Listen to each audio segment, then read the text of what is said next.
नमस्कार मित्रों, धर्म मीमांसा के सभी व्यूअर्स का स्वागत है। ज्योति पर्व प्रारंभ होने ही जा रहा है और हम सब जानते हैं कि भारत की प्राचीन काल से परंपरा है, अस्तो माँ सद्गमय, तमसो माँ ज्योतिर्गमय, मृत्योर्माँ अमृतंगमय। हम असत से सत की ओर चलें, तम से ज्योति की ओर चलें और मरणशील वस्तुओं में आसक्ति, संसक्ति या लिप्तता त्याग कर अमृत तत्व की ओर चलें। ये हमारी अत्यंत प्राचीन काल से प्रार्थना है। तो आज पुनः प्रारंभ करते हैं। वसुदेव सुतं देवं कंसचाणूरमर्दनं देवकी परमानंदं कृष्णं वंदे जगद्गुरुं। कृष्णाय वासुदेवाय हरे परमात्मने प्रणतक्लेशनाशाय गोविंदाय नमो नमः। ओम अस्तो मा सद्गमय, तमसो मा ज्योतिर्गमय, मृत्योर्मा अमृतंगमय। ओम शांति शांति शांति। आज का विषय है युवाओं की बेचैनी और भारत का भविष्य। मित्रों, इसके पहले क्योंकि मेरी आयु अब 80 वर्ष हो रही है और पिताजी के साथ रहने के कारण, और वो वैसे तो वो सीधे राजनीति में नहीं थे लेकिन हिंद मजदूर सभा में थे, तो उसके कारण राजनीति में उनकी रुचि थी और बड़े-बड़े समाजवादी नेता वहाँ आते थे हम लोगों के परिसर में। और जहाँ हम रहते थे उसके पास ही एक मैदान में सभाएँ होती थी जिसमें बड़े दिग्गज नेता आते थे। उसमें हम सब लोग भी शामिल होते थे, इसलिए कह सकते हैं कि बहुत कम आयु से राजनीति को देख रहा हूँ और देश के प्रति गहरी भक्ति संभवतः पिछले जन्मों के संस्कार स्वरूप थी, क्योंकि जब से होश आया तब से ही एक प्रचंड देशभक्ति का भाव था। इसलिए राष्ट्र के विषय में अधिक से अधिक पढ़ना, लिखना, समझना, अपने समय की सभी राजनैतिक गतिविधियों को जानना, समझना और जो शास्त्र का जितना भी थोड़ा बहुत जैसे-जैसे क्रमशः अध्ययन होता गया, पहले तो किशोरावस्था में माता-पिता से जो सुना था, सद-असद विवेक, गुण-दोष विवेचन, नीर-क्षीर विवेक, रामचरितमानस में भी कहा है, संत हंस गुण गाहि पै परिहरि वारि विकार। ये बहुत बड़ा आदर्श माना जाता था सभी हिंदुओं के परिवारों में। तो उस दृष्टि से सबको देखता था। तो हमने देखा कि पहले तो यही देखा कि युवाओं में मतलब जो देशभक्ति अथवा कुछ अच्छा और सार्थक करने की इच्छा वाले युवक हैं, उनमें बेचैनी की बजाय एक तरह का जोश और उन्माद पैदा किया जाता था। अलग-अलग राजनीतिक दल थे, जैसे मुख्यतः कांग्रेस थी और हमारे मध्य प्रदेश और उत्तर प्रदेश में तो समाजवादी दल ही पहले मुख्य था, डॉक्टर लोहिया की पार्टी मुख्य थी। जनसंघ जब हम छोटे थे तब उतना बड़ा दल नहीं हुआ था, कम से कम 67-68 तक हो रहा था, लेकिन उतना व्यापक नहीं हुआ था क्योंकि वो समाजवादी परिवेश था अंतर्राष्ट्रीय स्तर पर, तो किसी न किसी किस्म के समाजवादी समूह ही शासन का भी कुछ लाभ पाते होंगे या संचार माध्यमों का पाते होंगे या शिक्षा संस्थानों का पाते होंगे, तो उनका ही वातावरण था। तो युवाओं में जोश होता था, ये करेंगे, वो करेंगे। ज़्यादातर युवा जो समाजवादी थे, तो कोई तो सोवियत संघ की क्रांति के विषय में सुनहरी बातें सुनता था, वहाँ मज़दूरों और किसानों का राज्य है, समता लाएँगे, क्रांति करेंगे, व्यवस्था को उखाड़ फेंकेंगे, ये सब बातें, यानी एक तरह का जोश और जुनून, जिनमें देशभक्ति की भावना भी थी, उनमें जोश और जुनून ही मुख्य था। तो बेचैनी नहीं थी। लेकिन इसके बाद अचानक उन्हीं लोगों ने जो अपने आप को कम्युनिज़्म के समर्थक कहते थे, प्रगतिशील लेखक संघ से जुड़े थे, उनके ज़्यादातर लेखकों और पत्रकारों ने और कुछ यूरोपीय और अमेरिकी यानी पश्चिमी यूरोप और अमेरिकी धारा से जुड़े लेखकों और पत्रकारों ने अचानक कम से कम हिंदी साहित्य में कुंठा, निराशा, यानी जो वहाँ दोनों महायुद्धों के बाद यूरोप के लोगों में जो कुंठा आई थी, जो हताशा आई थी, चर्च से निराश होकर जो वहाँ का प्रबुद्ध क्रिश्चियन था या प्रबुद्ध यूरोपीय था, उसमें जो विक्षोभ, कुंठा और हताशा, संत्रास आदि आए थे, वो यहाँ साहित्य और पत्रकारिता के द्वारा लेखों और अ, बहसों के द्वारा फैलाए जाने लगे। तो फिर युवाओं का एक बड़ा वर्ग संत्रास, कुंठा, हताशा, उदासी इसका शिकार हो गया, बेचैन। इस बीच जो धर्म के संगठन थे वो अपना शांत भाव से अपनी साधना करते रहे और उसमें भी बड़े-बड़े काम हुए, जैसे कि परंपरागत सनातन धर्म महासभा आदि ने हिंदू संस्कारों को जीवित जागृत रखने का काम किया। इसके साथ ही नए संगठन जो बने, जैसे उत्तर भारत में स्वयं युग निर्माण योजना थी, सनातन धर्म महामंडल के भी कार्यक्रम थे, राजनीति में हिंदू महासभा। तो सावरकर जी के कमजोर होने के साथ ही, हालांकि सावरकर जी 65-66 तक थे ही, अभी मुझे ठीक सन नहीं याद आ रहा है सावरकर जी का, लेकिन 64-65 में तो निश्चित थे, मुझे ये ध्यान है। तो उसके बाद हिंदू महासभा कमजोर हो गई और लेकिन राष्ट्रीय स्वयंसेवक संघ एक संगठन के रूप में फैलने लगा और जनसंघ भी धीरे-धीरे शक्तिशाली होने लगा। तो एक धारा वो भी उभर आई और साथ ही विशेषकर यूरोप में जब लिमिट्स टू ग्रोथ वाली रिपोर्ट आई, यानी ये चला कि ये जो विकास की यूरोपीय दौड़ है, अंधी दौड़, इसकी बहुत सीमा है और कुछ समय के भीतर ही ये संसार भर के कोयला, लोहा, खनिज पदार्थ इन सबको खा पी के डकार के बैठ जाएँगे और अंधकार छा जाएगा। तो एक और बड़े गप्पें होने लगी कि चंद्रमा में जाएँगे, मंगल में जाएँगे, वहाँ धरती बसाएँगे, लेकिन उसमें स्पष्ट था कि थोड़े से लोग जाएँगे जो कि बहुत महँगा है, बाकी लोगों को यहीं मरते छोड़ देंगे। और दूसरी ओर एक बेचैनी हुई कि ये तो संसाधनों का इस तरह से विकास के नाम पर बेतहाशा उपभोग हो रहा है, तो उससे अंधकारमय है भविष्य। उसी समय पर्यावरण आंदोलन चले, पर्यावरण के संकट पर बातें होने लगी और यूरोप के जो मुख्य राजनीतिक दल थे, वो तो अपनी सत्ता और युद्ध आदि को बढ़ाने में लगे रहे। नए से नए युद्धास्त्रों का अ, प्रयोग और खोज और विस्तार होता रहा। संसार में अपना ही आधिपत्य फैलाने के लिए इंग्लैंड, फ्रांस और संयुक्त राज्य अमेरिका ने बहुत दांव-पेच चले। सोवियत संघ की धारा ने भी चले। भारत में सबसे ज़्यादा सोवियत संघ और माओ ज़ेडुंग के एजेंट अपने आप को शिक्षित कहने वाले समुदायों में हो गए और जो समाजवादी धारा थी, उसमें डॉक्टर लोहिया की मृत्यु के बाद सिकुड़न आ गई। कोई विशेष बौद्धिकता नहीं बची, बस केवल एक उत्साह और जो कि अराजकता और उत्पात को जन्म देता है, ऐसा वातावरण हो गया। लेकिन पश्चिमी यूरोप और अमेरिका ने दुनिया के अन्य देशों में एक तथाकथित इंडिजिनस, यानी उसी का यहाँ अनुवाद कर दिया गया स्वदेशी, उसके विकास की भावना फैलाई, जिसमें उद्देश्य ये था कि जो परंपरागत समाज जिस प्रकार सीमित साधनों से जीते हैं और दीर्घ काल तक जो टिके रहे हैं, उस जीवन में न अधिकांश लोग लौट जाएँ और जो थोड़े से लोग हैं, वो यूरोपीय अमेरिकी किस्म का भोग करते रहें। तो उससे स्वदेशी की बहुत बात चली। अब देखिए, संसार कौसागर है, अपने यहाँ कहते हैं, कोई किसी विचार से कुछ करता है, किसी विचार से कुछ करता है, परिणाम कुछ और निकलता है। तो इंडिजिनस थॉट का, स्वदेशी विचार का भारत में पढ़े-लिखे लोगों में विचार किसने फैलाया? पश्चिमी यूरोप और संयुक्त राज्य अमेरिका ने। और जब यहाँ फैला तो उसकी नकल में वही अंग्रेजी शिक्षा ही चल रही थी, क्योंकि जवाहरलाल नेहरू ने सोवियत संघ से प्रेरणा लेके सरकार के पूर्ण नियंत्रण में शिक्षा विभाग को ला दिया। शिक्षा सचिव, शिक्षा अधिकारी, शिक्षा महानिदेशक, निदेशक से लेके जिलाधिकारी तक और फिर उनसे भी निचले स्तर पर शिक्षा का सरकारी अधिकारियों के द्वारा पूर्ण नियंत्रण और निरीक्षण और नियमन होने लगा।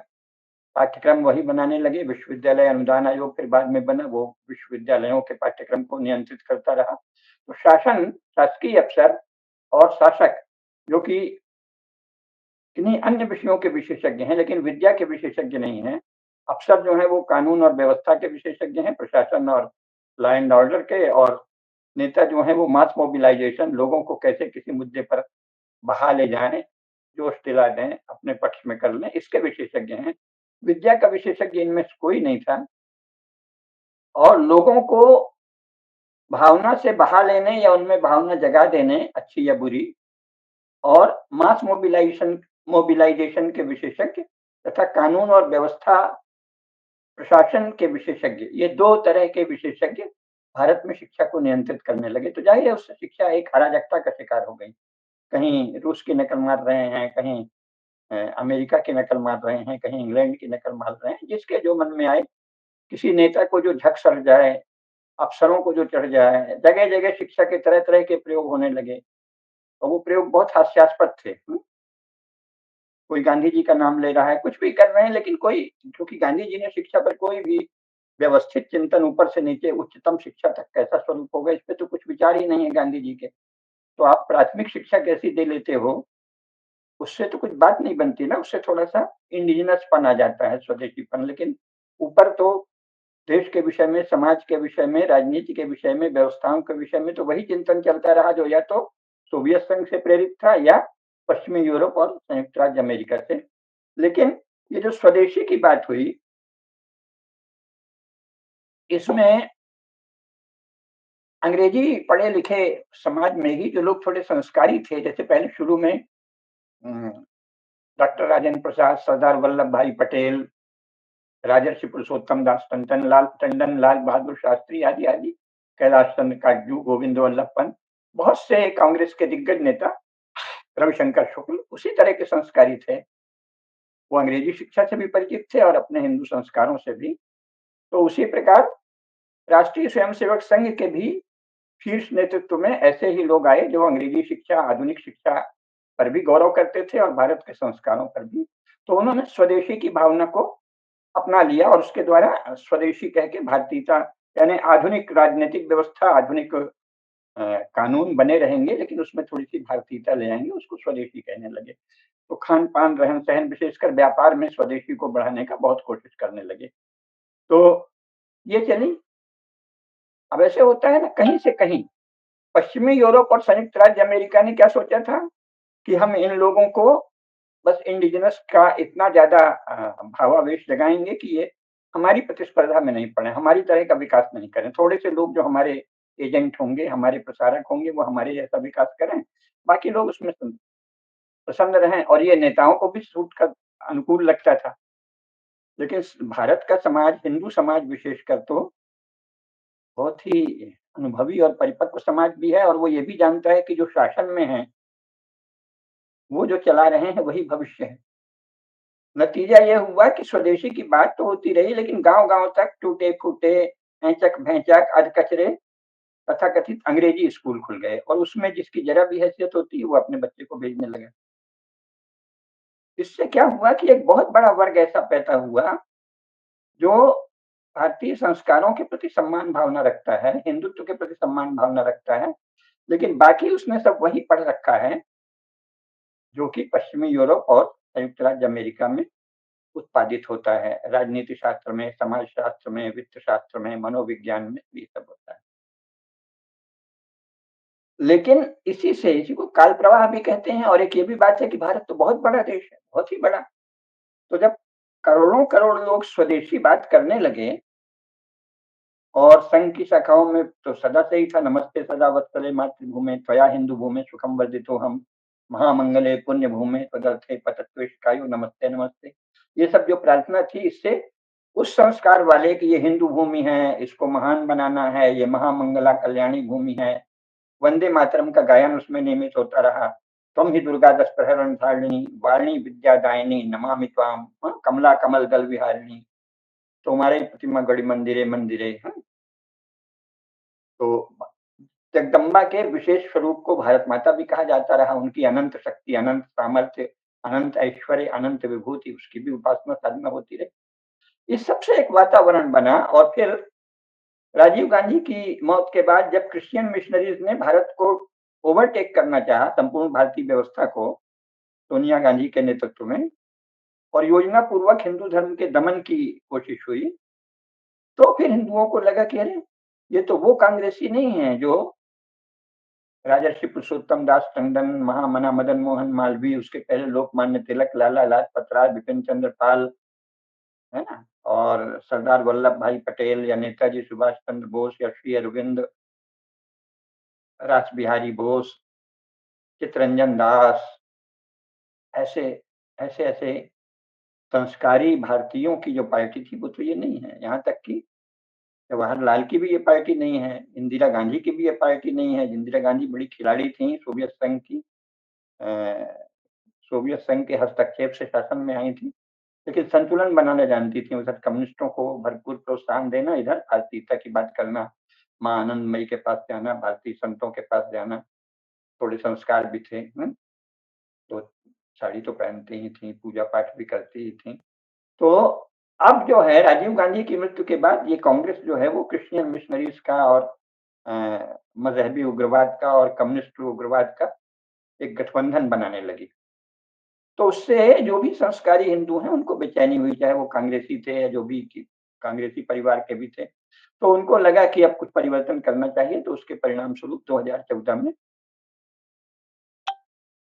नरेंद्र मोदी जी को सारे देश ने देश की परंपरा के संस्कारों से संपन्न लोगों ने, कुछ दैवी शक्तियों ने, कुछ सूक्ष्म चिन्मयी शक्तियों ने हस्तक्षेप किया।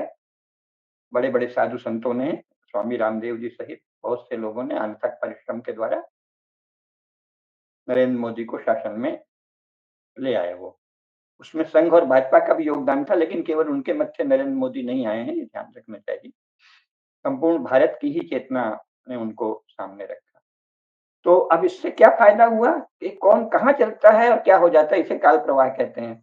कहाँ तो सोनिया गांधी एकदम आकाश में पतंग उड़ा रही थी कि बस अब मैं इस देश को हिंदुत्व से रहित कर दूंगी, और यहाँ कम्युनिस्टों, मजहबी उग्रवादियों और क्रिश्चियन मिशनरीज में इस देश को बांट लेंगे तरह तरह से, टुकड़े टुकड़े करके। और इसलिए हिंदू समाज में जितना भेद फैलाया जा सकता है, जितना इसको तोड़ा फोड़ा जा सकता है, जितना इसमें ऐसे मुद्दे उछाले जा सकते हैं जो कि उन्होंने पहले भी मंडल कमीशन आदि के द्वारा उछाल दिया था। कहाँ तो केवल अनुसूचित जाति में से लोग अनटचेबल थे, यानी जिनको अस्पृश्य कहा जाता था, उनके साथ जो अन्याय हुआ था, जो 2.5% थे कुल जनसंख्या का, उनके प्रति करुणा भावना से आरक्षण की बात चली 10 वर्षों के लिए। और कहाँ धीरे-धीरे फिर उसकी एक सरकारी सूची बन गई, अनुसूचित जाति, यानी सरकार के रजिस्टर में जिन जातियों का नाम लिख दिया, सबको मान लिया कि इन सबके साथ अन्याय हुआ। भले ही उसके पहले तक स्वयं डॉक्टर अंबेडकर कह रहे थे कि अनटचेबल्स के साथ अन्याय हुआ। अनटचेबल्स तो थे 2.5%, अनुसूचित जाति बन गई 14%, है ना? और फिर इसके बाद 1937 से कांग्रेस जब आई तो उसने कहा नहीं नहीं, ट्राइबल्स जो हैं, जो वनवासी लोग हैं, उनके भले राज्य थे, लेकिन अंग्रेजों ने और मुसलमानों ने छीन लिया था कई जगह उनके राज्य, कई जगह नहीं भी छीन पाए थे, अंग्रेजों ने तो सब जगह छीनने की कोशिश की। तो उनको भी प्रोत्साहन दो। तो मुसलमानों और अंग्रेजों के द्वारा हिंदू समाज के जिन वर्गों के साथ ज्यादा अत्याचार हुआ, उनको अपनी बराबरी में लाने के लिए हिंदू समाज ने आरक्षण की नीति स्वीकार की। और फिर उसको बहुत ही तमोगुणी और रजोगुणी धूर्त किस्म के नेताओं ने उसको उसका एक धंधा बना लिया, आरक्षण की राजनीति चल गई।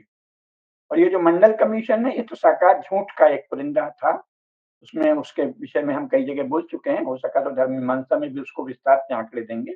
तो ये फिर पूरी तरह झूठ पर आधारित और सत्ता को झपट कर छीनना, उसके लिए झूठ बोलकर झूठे आंकड़े तैयार करना, उसके द्वारा झूठा प्रतिशत बताना, अब झूठ का धंधा शुरू हुआ। मंडल कमीशन भारतीय राजनीति में निर्लज झूठ का पदार्पण है, और उसके द्वारा ये ओबीसी की राजनीति शुरू हो गई। और राज्य बल से, संचार माध्यमों के बल से शिक्षा में भी ऐसी बातें उछेड़ के ये देश भर में व्यापक हो गया। अब ये राजनीति क्या चल गई? तोड़-फोड़ की। हिंदू समाज को तोड़ो और मजहबी उग्रवाद, ईसाई विस्तारवाद और कम्युनिज्म जैसे तोड़-फोड़ की, भारत को तोड़ने वाली शक्तियों को फैलाओ, इसकी राजनीति चल गई। इसका बहुत व्यापक असर हुआ। और लेकिन फिर भी अंत में हिंदू समाज में जो एक सनातन धर्म की चेतना है, उसने नरेंद्र मोदी को सत्ता में ला दिया। अब सत्ता में ला दिया तो ये बहुत बड़ी घटना थी। ये समझ लीजिए दैवी हस्तक्षेप से घटना घटित हुई। केवल दैवी हस्तक्षेप से ही इतना बड़ा चमत्कार हो सकता था, क्योंकि सोनिया गांधी और उनकी मंडली तो बिल्कुल हिंदू समाज को खा जाने के लिए पूरी तैयारी कर चुकी थी कि झपट्टा मार के इसको कब्जे में लें, तोड़-फोड़ दें। और उनका जो एक प्रवक्ता था, उनका स्पोक्स पर्सन मनमोहन सिंह, उसने तो खुलेआम कह दिया कि भारत के संसाधनों पे पहला अधिकार मुसलमानों का है। कहा उसने माइनॉरिटी, लेकिन उसका मतलब मुसलमान और ईसाई से था। तो भारत के संसाधनों पर, राष्ट्रीय संसाधनों पर पहला अधिकार मुसलमानों और ईसाइयों का है। तो सार्वजनिक रूप से तथाकथित प्रधानमंत्री पद पर बैठा हुआ व्यक्ति, जो प्रधानमंत्री के रूप में वस्तुतः सोनिया गांधी का प्रतिनिधित्व कर रहा था, भारत के मानस का प्रतिनिधित्व करना चाहिए था उसे कानूनन, संविधान के अनुसार, लेकिन चेतना और व्यवहार के स्तर पर वो नहीं कर पा रहा था। उसने कह दिया ये देश का संसाधन सबसे पहले मुसलमानों और ईसाइयों की सेवा में जाएगा। इसको कहने में भद्दा लगता, भयंकर क्रोध पैदा होता समाज में, तो कह दिया माइनॉरिटीज का, अल्पसंख्यकों का है। तो कहाँ तो ये तैयारी चल रही थी, कहाँ दिव्य शक्तियों ने, सूक्ष्म शक्तियों ने, संस्कारी लोगों ने, संस्कारी समूहों ने, पुराने संस्कारी कांग्रेसियों ने भी, और व्यापक हिंदू समाज ने नरेंद्र मोदी को ला दिया। अब इससे क्या हुआ कि जो युवा हैं, उनकी बहुत बड़ी धारा हिंदुत्व वाली हो गई। इसी बीच सोशल मीडिया आ गया, तो वो सब के सब युवा जो हैं, वो अब कुछ इतिहास भी, हालांकि इतिहास को कम्युनिस्ट प्रोपेगेंडिस्टों ने बहुत झूठा लिखा, झूठ ही झूठ लिखा, उस पर तो अलग से अपन चर्चा करते ही रहते हैं और भी करेंगे।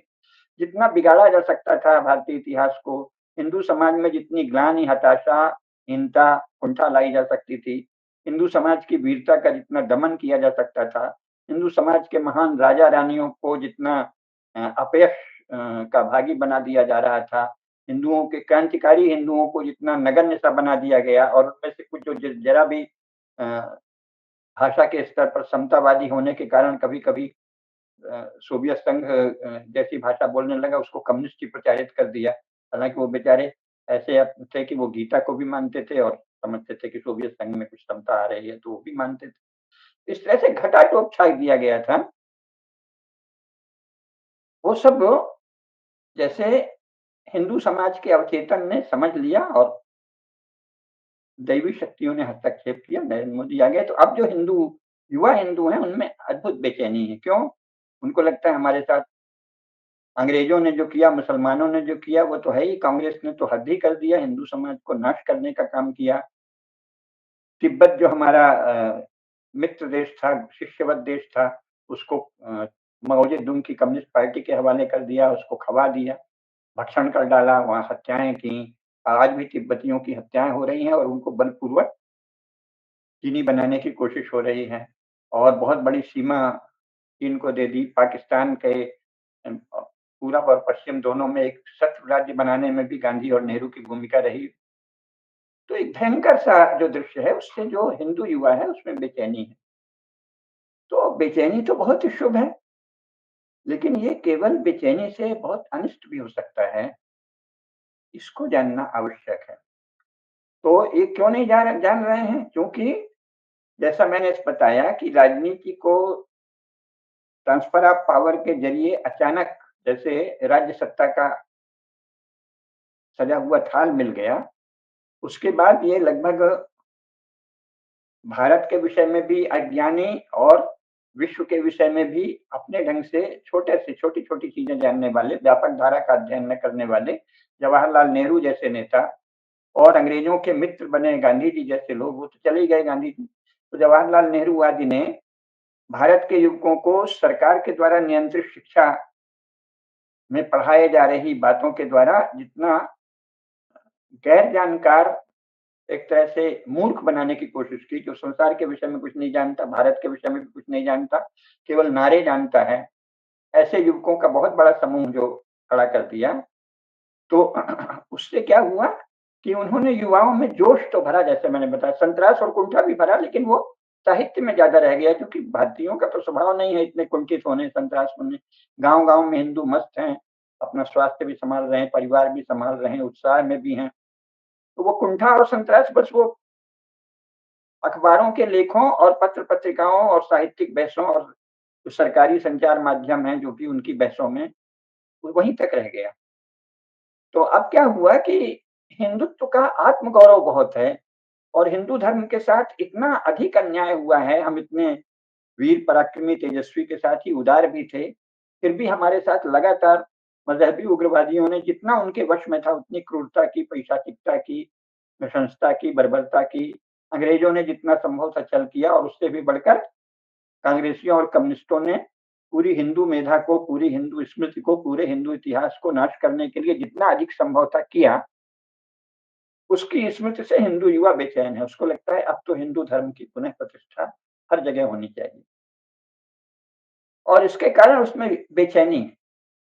लेकिन इस बेचैनी के पीछे जो हिंदू ज्ञान परंपरा है, हिंदू स्मृति है, हिंदू शास्त्र हैं, हिंदू बौद्ध परंपरा है, उसका आधार चूंकि शिक्षा से हटा दिया गया, तो अपने बल पर, अपने पुरुषार्थ से, अपनी तपस्या से कोई एक विरल कोई भले कर ले, लेकिन जो सामान्य औसत शिक्षित युवा हैं, उनको तो ये सब पता ही नहीं, आधारभूत बातें पता नहीं। क्या नहीं पता? जैसे ये नहीं पता कि राजनीति वस्तुतः व्यवहार में राजनीति, शिखर पर राजनीति कौन लोग कर पाते हैं, कैसे होता है, लोगों का मन कैसे बनता है। तो वो क्या है, वो ऐसे मानते हैं जैसे बस हिंदू माने हिंदू सदा से एक ही है। यानी अगर हिंदुओं का एक धड़ा मुसलमानों के साथ दोस्ती कर लिया तो उसको भी कहेंगे हमारे हिंदू तो ऐसे ही होते रहेंगे, तो मुसलमानों से मित्रता करते रहेंगे। अगर हिंदुओं के एक धड़े ने अंग्रेजों को आगे बढ़ाने में मदद की अपने तात्कालिक स्वार्थ से, तो कहेंगे अरे ये तो ऐसे ही हिंदू हैं। यानी जो कुछ हिंदुओं की कमजोर कड़ी है, अशुभ कड़ी है, अधर्म में कड़ी है, उसको ही हिंदुओं का प्रतिनिधि मान लेना। और जो हिंदू धर्म का एक विशाल सात्विक शुभ श्रेयस्कर विराट वर्ग है, जिसने अद्भुत वीरता दिखाई संसार में, जिस समय इस्लाम के नाम पर लुटेरे, हत्यारे, बलात्कारी, पापाचारी, नृशंस, क्रूर और बर्बर लोग फैल रहे थे, उनको भी भारत में हिंदुओं के साथ साझेदारी में शासन चलाने के लिए विवश कर दिया। और बीच बीच में वो भले नीचता और उत्पात करते थे मजहबी उग्रवाद के जोश के कारण, और मजहबी उग्रवाद एक आड़ है दूसरों की सत्ता और संपत्ति छीनने की, लेकिन साथ में उन्हें समझौता करना पड़ा। ऐसा कोई काल नहीं है जब मंदिर टूटे, मुसलमानों के द्वारा तोड़े गए, लेकिन मंदिर बनाए भी गए हिंदुओं के द्वारा। तो ऐसा कोई काल नहीं है जब हमारे सारे मंदिर नष्ट हो गए हों, हिंदू धर्म की परंपरा और पूजा पाठ का लोप ही हो गया हो, मंदिरों का बनना रुक गया हो, मंदिरों की पूजा पाठ बन गई हो, ऐसा तो कोई समय ही नहीं है। तो ये पक्ष भूल गया और अंग्रेजों ने इतना बड़ा झूठ किया तो भी एक से एक मेधावी प्रतिभाशाली लोग रहे। यहाँ तक कि गांधी जी जो अंग्रेजों के मित्र थे, उनको भी लोकप्रिय होने के लिए राम राज्य की बात करनी पड़ी, धर्म की बात करनी पड़ी, सनातन धर्म की बात करनी पड़ी, अपने को गौ भक्त बताना पड़ा, अपने को गंगा माता का भक्त बताना पड़ा, अपने को गीता माता का भक्त बताना पड़ा, गाय, गीता, गंगा, गायत्री सबकी प्रशंसा करनी पड़ी। ये कितनी बड़ी शक्ति है हिंदू समाज में, कितना बड़ा ये वैभव है, कितना बड़ा पुरुषार्थ है हमारे पूर्वजों का कि इतनी प्रतिकूल परिस्थिति में भी ये धारा प्रशस्त ही रही।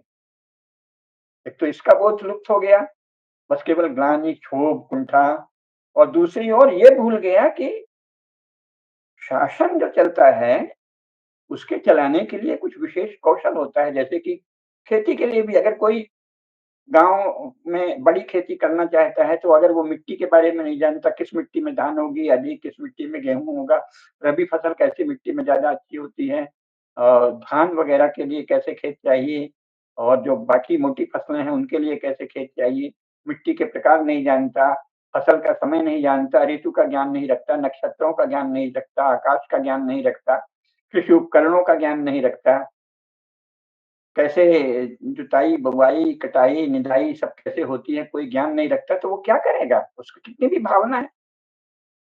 और जो आधुनिक पद्धतियाँ आई हैं टेक्नोलॉजी की, साइंस की, उसमें तो खैर कितना कठोर प्रशिक्षण और पढ़ाई सब होती है। हाई स्कूल से ही लेबोरेटरी में, प्रयोगशालाओं में भेजते हैं ताकि वो उनसे परिचित हो, यंत्रों से, उपकरणों से। इसके बाद कितने विशाल संयंत्र खड़े होते हैं विज्ञान के और प्रौद्योगिकी के। कितना कठिन परिश्रम होता है। धर्म में भी कितने संस्कार हैं, उसमें कैसे-कैसे प्रशिक्षित लोग चाहिए, चाहे जो तो पूजा-पाठ नहीं करा लेंगे अच्छे से, और बड़े-बड़े धार्मिक समारोहों का संचालन, संयोजन बिना ज्ञान के तो नहीं होगा। मंत्र ही अगर आप नहीं जानते, अगर आप लंबी-लंबी जो पूजा-पाठ चलती हैं, उनके मंत्र नहीं जानते, पद्धतियाँ नहीं जानते, पूरी पूजा-पाठ की पद्धति के विशेषज्ञ नहीं हैं, ज्योतिष भी नहीं जानते, शास्त्र भी नहीं जानते, तो क्या पूजा कराएँगे? अगर आप सुर नहीं जानते, ताल नहीं जानते, लय नहीं जानते तो क्या संगीत करेंगे? अगर आप भंगिमाएँ नहीं जानते, मुद्रा नहीं जानते, नृत्य की परंपरा नहीं जानते तो क्या नृत्य करेंगे? तो ये सब जानते हुए भी राजनीति को केवल इसलिए कि उन्होंने प्रचार कर दिया कि आप वोट, हर आदमी वोट देता है। ये यूरोप में जो चला था, हमारे यहाँ तो परंपरा से ही था कि हर व्यक्ति, हर कुल, हर समुदाय का प्रतिनिधित्व राजा करता है, सब उसका अभिषेक करते हैं। सभी वर्णों, सभी आश्रमों, सभी कुलों, सभी क्षेत्रों के लोग, सभी खापों के लोग। वो तो भूल गया। वोटिंग का जो नया तरीका जो अभी शुरू हुआ है, 100 साल भी नहीं हुए, 1928 से 1940 के बीच अलग-अलग यूरोपीय देशों में स्त्रियों को मताधिकार मिला है। उसके पहले तो हर व्यक्ति को, हर वयस्क व्यक्ति को मताधिकार ही नहीं था। आज से 75-80 साल पहले दुनिया में, मतलब यूरोपीय देशों में। और अचानक हुआ है, उसको ऐसे मान लिया कि पता नहीं कितनी अद्भुत चीज़ है, जबकि शासन तो वही लोग चला रहे थे जो शासन में प्रशिक्षित थे, जो यूरोपीय क्रिश्चियन राजनीति के जानकार थे, उसके प्रथाओं के जानकार थे, उसके नियमों के जानकार थे, उसके कानून के जानकार थे, वही चला रहे थे। ये कुछ नहीं। उसको गरिमामंडित करने के लिए भारत के जो नेता हुए, जो जिन्होंने अंग्रेजों से भीख माँगकर सत्ता ली थी, उन्होंने अपने को गरिमामंडित करने के लिए, इस ढांचे को, अंग्रेजों की नकल को गरिमामंडित करने के लिए ये कह दिया कि अब तो जनता की सरकार है, और उन्माद जगा दिया, जनता की सरकार है। जनता की सरकार दुनिया में कहीं होती है आज तक? जनता का समर्थन प्राप्त सरकार है, ये अलग बात है, और जनता की सरकार है। और जनता की सरकार का ये हाल है कि जनता में सबसे बड़ी जनता कौन है हिंदुओं में? 85%। तो 85% जो है वो संस्कारी हिंदू, सनातन धर्म के परंपरा, मान्यता, आस्था, श्रद्धा और ज्ञान को मानने वाले, शास्त्रों को मानने वाले हिंदू। उनकी कौन-सी बात इस शासन में है? कौन-सी बात इस संविधान में है? तो ये भी नहीं, कुछ होश नहीं। अब तो हम, हमारा ही शासन है और हम जैसा चाहते हैं वैसी ही सरकार होती है। यानी इसको नशे की तरह पढ़ा दिया। और जो जिन युवाओं की हम बात कर रहे हैं, जो बहुत अच्छे युवा हैं, देशभक्त हैं, धर्मनिष्ठ हैं, सदा से हिंदू धर्म को फिर से उसका गौरवपूर्ण स्थान दिलाना चाहते हैं, चाहे वो संघ में हैं, चाहे संघ से बाहर की बहुत सी संस्थाओं में हैं। उनको भी ये हो गया कि हाँ, सरकार तो हम ही बनाते हैं। और अगर जवाहरलाल नेहरू सत्ता में आ गए, इंदिरा गांधी सत्ता में आ गईं, कल को कोई देशद्रोही सत्ता में आ जाए, अरविंद केजरीवाल जैसा लफंगा दिल्ली में सत्ता में आ गया, तो सब हम ही ने बनाया है। अरे भाई, हम वोट देते हैं, वोट कैसे मिलता है, वोट की पद्धति क्या, इन सब पे अखबारों में, मीडिया में, संचार माध्यमों में बहस ही बंद। तो इससे क्या है कि जो बेचैन युवा है, जो सनातन धर्म की और हिंदुत्व की पुनः प्रतिष्ठा चाहता है, उसको बस एक तरह की बेचैनी, बेचैनी होके क्या होता है, बेचैनी होके या तो वो, यानी इतने कठिन परिस्थिति में संपूर्ण हिंदू मानस ने और उसके चेतन और चेतन दोनों स्तरों पर सक्रिय संस्कारों, स्मृतियों, आकांक्षाओं, संकल्पों ने जिस नरेंद्र मोदी के शासन को साकार किया है, बड़े-बड़े धर्माचार्यों के प्रयास और आशीर्वाद से जो शासन आया है, उसका महत्व ही नहीं पता। वो एकदम वो क्यों नहीं करता जो हम चाहते हैं, वो क्यों नहीं करता जो हमारे, और वो उस पर भी कोई चिंतन नहीं है। एक भी विद्या केंद्र नहीं है, जहाँ विस्तार से इस पर हो कि राजा, भारत का राजा या भारत का शासक कैसा हो, भारत का शासन कैसा हो। किसी भी हिंदू परिवार के आधुनिक राजनीति शास्त्र के प्राध्यापक या विद्वान ने एक भी ऐसी पुस्तक नहीं लिखी है कि राज्य और राजनीति की भारतीय परंपरा क्या है। हिंदू राजनीति की सनातन काल से या महाभारत से तो बहुत विस्तार से है ना, राजधर्मानुशासन पर्व कितना विशाल है महाभारत में। तो राजधर्मानुशासन में राजनीति की कौन सी शिक्षा दी गई है, शुक्र नीति में क्या दी गई है, चाणक्य ने क्या दिया है, बल्कि अमेरिकन और पश्चिमी यूरोपीय पॉलिटिकल साइंस की किताबों के अनुसार इसके कुछ एक दो श्लोक या दो चार अंश उद्धृत करके दिखा देते हैं कि यही है। मानो चाणक्य भी वही कह रहा है जो ये 100 साल में वहां के मामूली से पॉलिटिकल साइंटिस्ट ने कहा है, फिलोसफर ने कहा। इतना अज्ञान है। और ऊपर से रोष क्षोभ ये है कि अरे, ये ऐसा क्यों नहीं कर रहे हैं, पूरा हिंदुत्व क्यों नहीं ला रहे हैं मोदी जी। तो ये जो क्षोभ है, ये क्या है, राज्य कैसे चलता है, कौन कौन सी शक्तियां राज्य चलाती हैं, किसी समय कैसा राज्य होता है, उसके बाद उससे परिवर्तन चरणों में कैसे होगा, इसका विशद ज्ञान, और ये ज्ञान विशेषज्ञों को ही होता है, जनसाधारण को नहीं होता। जैसे वोट हर व्यक्ति डालता है, हर वयस्क व्यक्ति, लेकिन किसको वोट देना इसका एक तरह से मानसिक स्तर पर निर्णय तो थोड़े से लोग करते हैं। पार्टियां बनती हैं, पार्टियों के नेता करते हैं, फिर अलग अलग क्षेत्र में वहां के मुखिया हैं, प्रधान हैं, प्रभावशाली लोग हैं, वो तय करते हैं अच्छा इस बार इनको जिता दो, अच्छा इस बार ये पार्टी ठीक कर रही। तो कैसे मानस चलता है, लोक मानस का प्रतिनिधित्व किस पद्धति से, किस प्रक्रिया से होता है, इस पर कोई अध्ययन नहीं। और हिंदू समाज जैसा परिपक्व और प्रबुद्ध समाज, जिसके पास इतना विशाल साहित्य है, राजनीति शास्त्र का, धर्म शास्त्र का, दर्शन शास्त्र का, यहाँ तक कि योग का, योग से बड़ा मनोविज्ञान का ग्रंथ तो संसार में कोई नहीं है, जिसमें ये बताया जाता है कि बुद्धि कैसे काम करती है, इंद्रियां और मन कैसे काम करते हैं, मन से, इंद्रियों से मन का क्या संबंध है, फिर इंद्रियां और मन दोनों बुद्धि से कैसे नियंत्रित होते हैं, फिर बुद्धि के कितने स्तर होते हैं, चित्त में कौन सी आकांक्षाएं किन कारणों से आती हैं, उनमें से श्रेष्ठ आकांक्षाएं किन कठिन साधना प्रक्रिया, पुरुषार्थ और संकल्प से आती है, कैसे शास्त्र ज्ञान, कैसे साधना के द्वारा शुभ संकल्प आते हैं, राज्य का, भारत में श्रेष्ठ राज्य हो इसके लिए कितना अधिक ज्ञान चाहिए, कैसा प्रचंड पुरुषार्थ चाहिए, कैसी तपस्या चाहिए, इस सब को योग शास्त्र से अधिक कौन बता सकता है, जिसमें इंद्रियां, मन, बुद्धि, चित्त, अहंकार, संपूर्ण व्यक्तित्व और साथ ही जो इन सबसे परे है, यो बुद्धे परतस्तुषा, उसके विषय में भी गीता सहित योग शास्त्र सभी जगह बताते हैं। उसका अध्ययन न करके वही चालू किस्म का बस अब ऐसे क्यों नहीं हो रहा, और उसमें क्या है, मोदी जी ये क्यों नहीं कर रहे हैं, मोदी जी वो क्यों नहीं कर रहे हैं, राजा क्या करता है और कैसे करता है इसका भी तो अध्ययन करना पड़ता है ना, कि इस समय कैसा शासन है, भारत के भीतर कौन कौन सी शक्तियां हैं, कौन कौन सी प्रवृत्तियां हैं, वो कितनी शक्तिशाली हैं, इनके बीच कैसे रास्ता बनाना है एक, और दूसरे स्वयं जो शासक है, प्रधानमंत्री है, उसका चित्त किन बातों से बना है, किस संगठन में वो रहा है, उसने कितना पढ़ा है, क्या क्या पढ़ा है, उसके द्वारा उसका मन बनेगा। अब आपने उससे ज्यादा पढ़ लिया मान लो भारतीयता को, बाकी आपने भारत को नहीं जाना, शक्तियों को नहीं जाना, प्रवाहों को नहीं जाना, स्थितियों को नहीं जाना, तो आपके बोलने से वो आपको मान लेंगे क्या, राजा किसकी बात मानता है, किनकी बात सुनता है, कैसे सुनता है, संसार में क्या नियम है, ये सब जानना चाहिए। थोड़ी कि हमने मान लो हम और कुछ नहीं जानते और एक बढ़िया पढ़ लिए कि हिंदुत्व क्या है और हिंदू शास्त्र क्या है, मान लो एक तो हिंदू शास्त्र, हिंदू राजनीति शास्त्र क्या है, इसके इस पर कोई पुस्तक ही नहीं आई है, अब मैंने लिखी है अद्वितीय समाज शास्त्र और अद्वितीय राजनीति शास्त्र भी लिख रहा हूँ, पर और तो कोई पुस्तक नहीं आई है इतनी व्यवस्थित,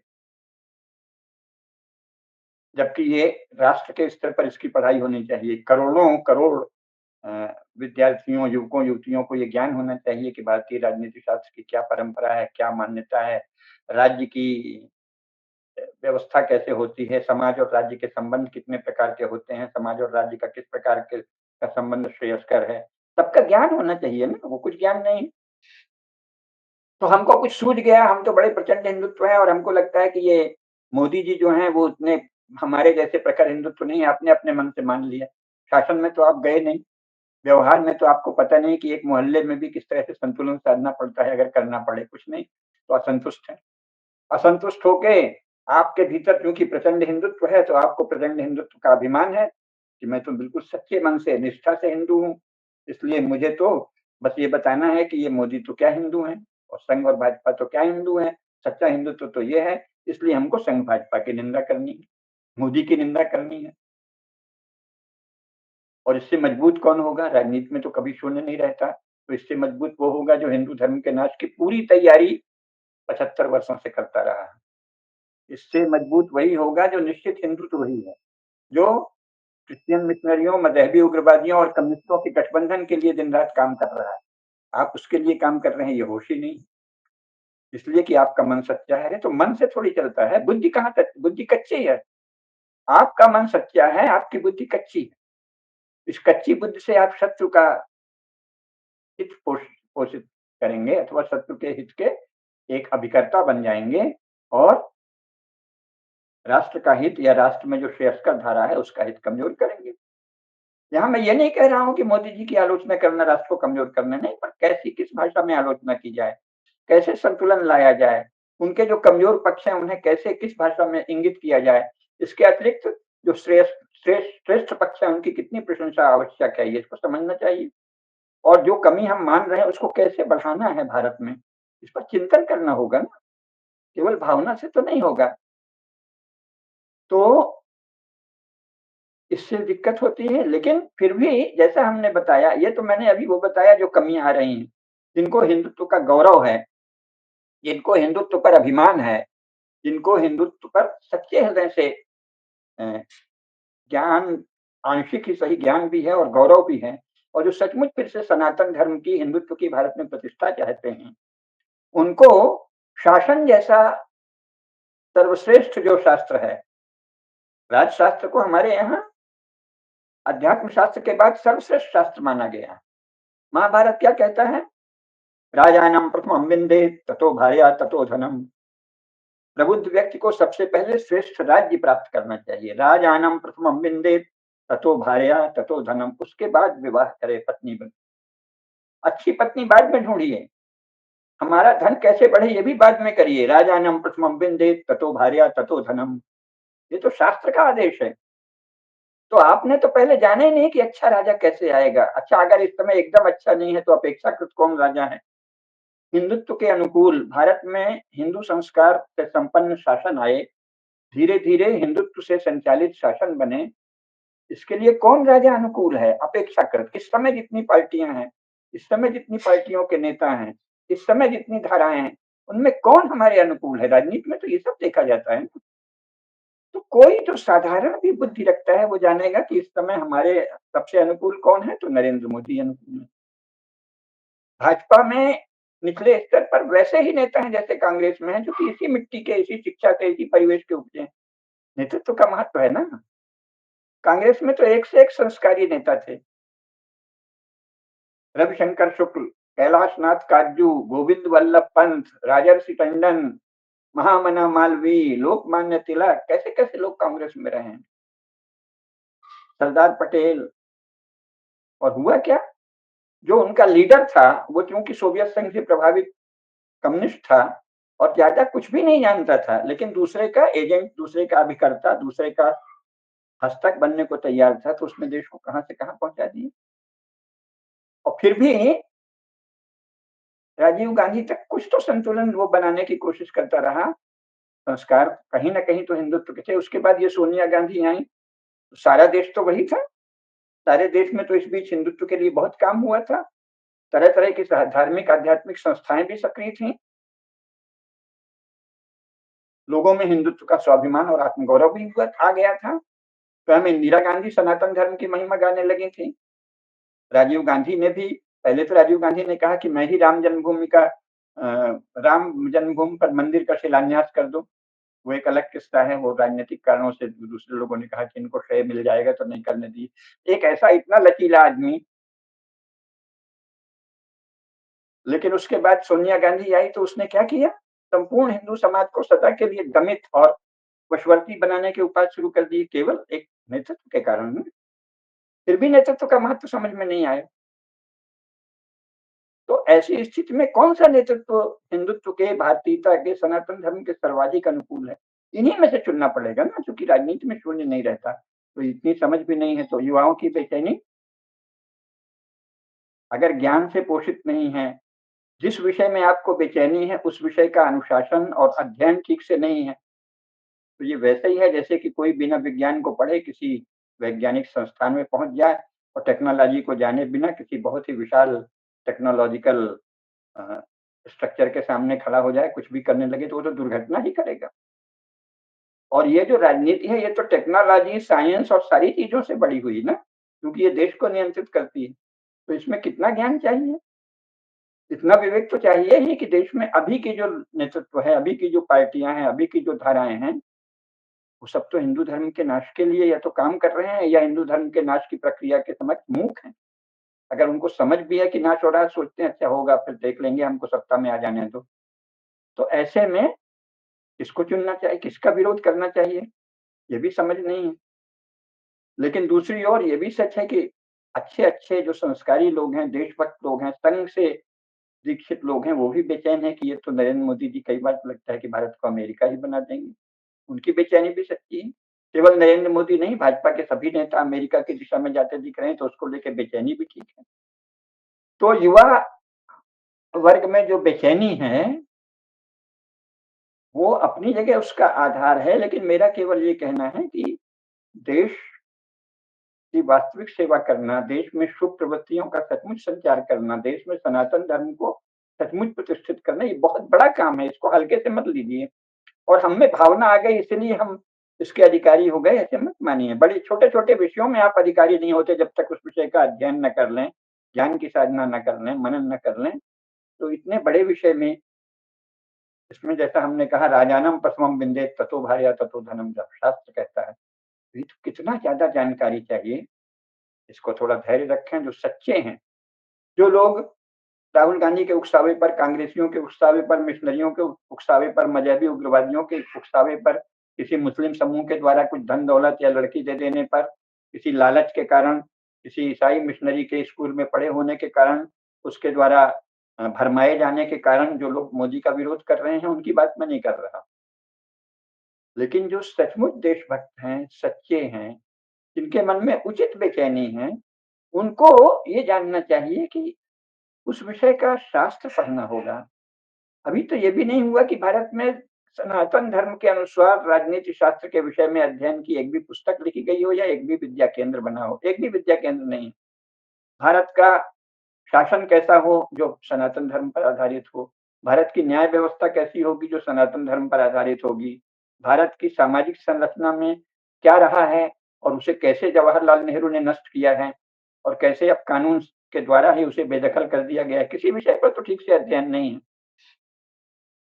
तो विद्या केंद्र नहीं है, विशाल अध्ययन नहीं है, प्रामाणिक पुस्तकें नहीं हैं, बड़े-बड़े विद्वान नहीं हैं जो इस विषय पे सांगोपांग अध्ययन करके संतुलित ढंग से सामने रखें।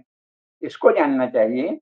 लेकिन फिर आप कहेंगे कि इसको जान के तो हम बेचैनी नहीं होनी चाहिए। जैसा मैंने शुरू में बताया कि क कांग्रेस ने तो एक कांग्रेस और सारे ही कम्युनिस्ट समूहों ने तो देश में युवकों, जो भी प्रतिभाशाली युवक था, उसमें नशा पैदा करने की कोशिश की। हम क्रांति कर देंगे, हम समता ला देंगे, केवल नारे और नशा। और इसके बाद सोनिया गांधी आई तो इसने बाकायदे हिंदू धर्म के नाश के लिए काम करना शुरू कर दिया। इसके बाद ऐसी प्रतिकूल परिस्थितियों में हिंदू समाज का जो मन था, उसने वो किसको लाया? नरेंद्र मोदी को। कितनी बड़ी आशा की किरण है। नितांत प्रतिकूल परिस्थितियों में से नरेंद्र मोदी सामने आए। अब इसका ये मतलब नहीं कि चमत्कार के रूप में आए, ये मैं नहीं कह रहा हूँ। लगातार जो हिंदुत्व की, धर्म की साधना चल रही थी, जैसा मैंने प्रारंभ में ही बताया, राष्ट्रीय स्वयंसेवक संघ या जनसंघ या भाजपा ने जो काम किया वो तो किया ही। जो तमाम संगठन हैं, चाहे वो युग निर्माण योजना हो, चाहे सनातन संस्था हो, चाहे दक्षिण भारत में एक से एक सनातन धर्म के संगठन हैं, चाहे अपनी सनातन धर्म महासभा हो, चाहे जगह-जगह हमारे संप्रदाय और मठ हों, तो निरंतर एक काम कर रहे हैं, ज्ञान की साधना कर रहे हैं। कहीं गुरुकुल चल रहे हैं, कहीं वेदों की पढ़ाई हो रही, कहीं शास्त्रों की पढ़ाई हो रही है। उनके द्वारा ये ज्ञान की धारा भीतर ही भीतर और बाहर भी अपने ढंग से लगातार चलती रही है। उसका ही परिणाम है। लेकिन देखने में, ऊपर से देखें तो कितनी प्रतिकूल परिस्थिति में आए। तो इससे क्या होता है, इससे भारत के ताजे अनुभव से भी और पुराने शास्त्रों के अनुभव से भी धैर्य रखना चाहिए और पूर्ण विश्वास रखना चाहिए कि शुभ ही होगा। तो भविष्य क्या होगा? तो जाहिर है कि जब इतनी, यानी जिस समय योजना पूर्वक हिंदुओं को दमित और दबा कर रखने की कोशिश हो रही थी, तब हम अब तक का सबसे अधिक हिंदुओं के प्रति अनुकूल शासन लाने में समर्थ हुए। तो इसका अर्थ है कि इसी में से निकलेगा, इसी में से आगे और निकलेगा। इतना तो हुआ ना, इतनी अनुकूलता तो आई है कि आज भारतीय ज्ञान परंपरा की बात नई शिक्षा नीति में की गई है। ठीक है, उसको जैसा चाहिए वैसे नहीं की गई है। मैं तो उसका उपहास तक उड़ाता हूँ, उसमें कुछ भी खास नहीं। नाम आया, समाजवाद का नाम ही भर तो आया था और समाजवाद लोग पागलों की तरह रटते रहे 70 साल, सब प्रकार के लोग। तो भारतीय ज्ञान परंपरा की बात तो शुरू हुई है, शिक्षा नीति में उसको स्थान तो दिया गया है और भारतीयता की, हिंदुत्व की बात जगह-जगह होने लगी है। और राष्ट्रों का निर्माण इतनी जल्दी नहीं होता कि अब आप सोचो कि अब तो मोदी जी आ गए हैं, तो जल्दी से ये कर दें, जल्दी से वो कर दें। जैसा मैंने बताया, योग शास्त्र का अध्ययन कीजिए, राजनीति शास्त्र का अध्ययन कीजिए, शासक कैसे चलता है, उसको वो भी आधुनिक पार्टी डेमोक्रेसी में, उसको शासन में आना है, उसको वोट पाना ही पाना है, नहीं तो अचानक विरोधी संगठित होकर उसको नष्ट कर देंगे। भाई पहले युद्ध की तैयारी होती थी, अब ये इस तरह का युद्ध है, ओपिनियन बनाने का, जनमत बनाने का, जनमत को प्रभावित करने का, जनमत को अपने अनुकूल करने का, जनमत को बहा ले जाने का, और शत्रु पक्ष भी जनमत को अपने ढंग से बहाने की कोशिश कर रहे हैं, उसको संभालने का, उसकी काट करने का, जिसको आजकल नरेटिव वरेटिव कहा जा रहा है, वो उन्हीं का शब्द है, लेकिन काम चला आया हुआ है, तो हम करें उनके नरेटिव को काटने का, अपना नरेटिव बढ़ाने का, है ना? ये सब तो करना पड़ता है, और उसमें से इतनी प्रतिकूल परिस्थिति में अचानक इतना शुभ सामने आया, तो इस समय तो बहुत अनुकूल है। आप संकल्प कर लीजिए और अपने क्षेत्र, अपना जो भी आप अनुशासन चुन लें, अपने जीवन में जो पुरुषार्थ का क्षेत्र चुन लें, उसमें वो साधना करिए, और साथ ही राष्ट्र के विषय में लगातार सोचते रहिए, वातावरण बनाते रहिए। अगर हम इस तरह से देखेंगे तो वातावरण सर्वथा अनुकूल है, शुभ ही शुभ आगे है। राष्ट्रीय स्वयंसेवक संघ के द्वितीय सरसंघचालक परम पूजनीय गोलवलकर गुरु जी कहते थे, चहुं ओर विजय ही विजय, आगे बस विजय ही विजय। अब जिस समय वो कहते थे, उस समय तो कुछ भी नहीं दिखता था, लेकिन उनको दिखता था, योगी थे, उन्होंने कहा था चहुं ओर विजय ही विजय। और बढ़ते बढ़ते बढ़ते बढ़ते जिस समय लगा कि घोर अंधेरा है, उसमें अचानक से प्रकाश आ गया। तो वर्तमान परिस्थिति में भी ठीक है कि न केवल श्री नरेंद्र मोदी बल्कि संपूर्ण भाजपा के बड़े नेता संयुक्त राज्य अमेरिका के ही दिशा में चल रहे हैं। वैश्विक परिस्थितियां ऐसी हैं, लगता है कि भारत का अमेरिकीकरण हो रहा है, लेकिन वो भाई अगर वो नहीं करना है तो फिर उसकी दूसरी तैयारी करना चाहिए। वो तो हिंदुओं में किसी ने तैयारी नहीं की, तो विद्या के स्तर पर, राजनीति के स्तर पर। तो अचानक अब आप केवल, या फिर आप ये मानिए कि दोष देना, हम केवल दोष को रेखांकित करना, दोषों का रेखांकन हमारा कार्य है, यही देशभक्ति है। अमेरिकीकरण हो रहा है इसको कह के आप संतुष्ट हो जाते हैं, आप प्रसन्न हो जाते हैं, तो बहुत अच्छा है। अन्यथा आप पहले ये मनन करिए कि अमेरिकीकरण के विरुद्ध भारतीयकरण, स्वदेशीकरण, हिंदूकरण, सनातन धर्म की प्रज्ञा के नवोन्मेष और जागरण के लिए आपने क्या किया है? उसके विषय में स्वयं सोचिए, स्वयं मनन करिए, अच्छी तरह सोचिए। तो अगर पता चलेगा हमने बहुत कम काम किया है, तो कम से कम आप में धैर्य आएगा, संकोच आएगा, शांति आएगी। निंदा से समुचित मूल्यांकन और समीक्षा अवश्य करिए, लेकिन केवल निंदा करते रह गए तो वो तो फिर आप अपने को ही नीचे गिराएंगे, अपने मन को कुंठित करेंगे, कुम्हला जाएगा आपका मन, निराशा छा जाएगी, बुद्धि भी धीरे धीरे कुम्हला जाएगी। उससे न तो आप अपने काम के हैं, न समाज और देश के काम के हैं। तो पहली बात यह कि स्वयं नवीनतम इतिहास में इस बात का प्रमाण है कि शुभ की साधना कभी व्यर्थ नहीं जाती। भगवान कृष्ण ने गीता में क्या कहा है अर्जुन से, नई कल्याण कश्चित दुर्गतिम तात गच्छति। कल्याण के मार्ग में उठाया गया कोई भी कदम व्यर्थ नहीं जाता। तो हिंदुत्व की, सनातन धर्म की, भारत के गौरव की, भारतीय परंपरा की, जिनको भी चिंता है, तो उसके लिए कुछ भी काम कर रहे हैं, उन्हें सबसे पहले इस शास्त्र वचन को पकड़कर विश्वास करना चाहिए कि कल्याण की दिशा में उठाया गया कोई भी कदम व्यर्थ नहीं जाता। आधुनिक राजनीति के अनुभव ये बताते हैं कि जब लग रहा था कि अरे ये तो अंधकार छा जाएगा, तब इतना शुभ आ गया, तो आगे और भी शुभ होगा। बशर्ते इतना विवेक रखें कि जो भी अभी की राजनीतिक धाराएं हैं, उसमें सर्वोत्तम हमारे लिए अनुकूल, सनातन धर्म के लिए अनुकूल, भारतीयता के लिए अनुकूल, हिंदुत्व के लिए अनुकूल नरेंद्र मोदी का नेतृत्व ही है। तो आप इसकी समीक्षा करें, लेकिन हताश होकर नहीं करें और अंधे आवेग में नहीं करें। और शत्रु को, सनातन धर्म के शत्रुओं को किसी भी प्रकार शक्ति देने वाला, पोषण देने वाला, बल देने वाला कोई भी काम नहीं करें। इतना तो करना पड़ेगा, नहीं तो आपको पाप पड़ेगा, आपको दोष पड़ेगा। और सबसे सार की बात यह है कि अब तक का अनुभव देखते हुए आपको पूर्ण विश्वास रखना चाहिए कि भविष्य हमारा ही है, सनातन धर्म का और उत्कर्ष होता ही जाएगा। इंद्र क्या करते हैं, इंद्र को कहते हैं ना कि ज्ञान वज्र का प्रहार किया इंद्र ने, वज्र का प्रहार किया। तो वृत्त क्या है, वृत्त घोर अज्ञान है, चट्टान की तरह, और उसमें कहते हैं कि जब इंद्र ने वज्र से उस चट्टान को मारा, तो अचानक जैसे पानी चट्टान से बह लगता है, उसी तरह वो बह निकला, चेतना का प्रकाश फैल गया। तो ज्ञान वज्र का प्रहार कभी व्यर्थ नहीं जाता, भले वो चट्टान में पड़ रहा है, चट्टान में दरार आएगी, दरार के बाद ज्ञान का प्रवाह फूट जाएगा। तो इसलिए हमें ज्ञान वज्र के प्रहार की तैयारी करनी चाहिए, अगर हम में सामर्थ्य है, शक्ति है, पौरुष है, पुरुषार्थ है, संकल्प है, बल है तो। अन्यथा भगवान का भजन करते हुए, शांति से अब स्वधर्म का पालन करते हुए, ये अखंड विश्वास रखना चाहिए कि अब निश्चित ही शुभ है। सनातन धर्म का उत्कर्ष होता ही चला जाएगा। मोदी साक्षात सनातन धर्म के प्रतिनिधि राजा की तरह भले नहीं हो, वर्तमान राजनीतिज्ञों में सबसे ज्यादा अनुकूल वही हैं। ये धारा हमारे सबसे अनुकूल है।